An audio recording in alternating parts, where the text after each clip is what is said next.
त्यो छुरा बोकेर आएको सञ्जीव नेपाली वर्ष 32 को सञ्जीव नेपालीले अचानक सुमित नेमाङ दाजु वर्ष 33 को लाई छुरा प्रहार घाँटीमा छुरा प्रहार गरे। उनले आफ्नो साथमा ल्याएको छुरा प्रहार गरिसके पछाडि उसको भाइ त्यहाँ बचाउन जान्छन्।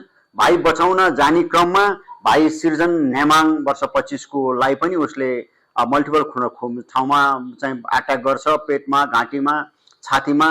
त्यो लामो चाहिँ मासु काट्ने छुरा, दाउ टाइपको छुरा हुन्छ, लामो छुरा, त्यो प्रहार गर्छ। दुईटै भाइहरू घटनास्थलमा ढल्छन् अनि तत्काल प्रहरीलाई खबर गरिसके पछाडि विदिन 3 मिनट भित्रमै हाम्रो नजिकको प्रहरी टोली त्यहाँ पुग्छ र हामीले चारैपट्टिबाट प्रहरी टोली परिचालन गर्छौँ। प्रहरी टोलीहरू परिचालन गरिसके पछाडि छुरा लिएर भागिरहेको अवस्थामा मुख्य आरोपी चाहिँ जुन सञ्जीव नेपाली, सञ्जु भन्ने सञ्जीव नेपाली त्यही ढोकाडोल बस्ने, भोलढोका बस्ने, ललितपुर भोलढोका बस्ने सञ्जीव नेपाली र उसको सहयोगी भाग्दै गरेको अवस्थामा त्यही च्यासल नजिकै बस्ने गगन सुनार समेत दुवैजनालाई छुरासहित प्रहरीले नियन्त्रण लिन सफल हुन्छ।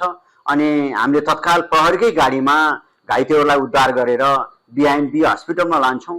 बिआइएन हस्पिटलमा लगेर उपचार क्रममा लगभग 1 घण्टापछि 8 बजेर 20 मिनट 22 मिनटको चाहिँ वरिपरि डाक्टरले उनीहरूलाई मृत घोषणा गरेको अवस्था छ।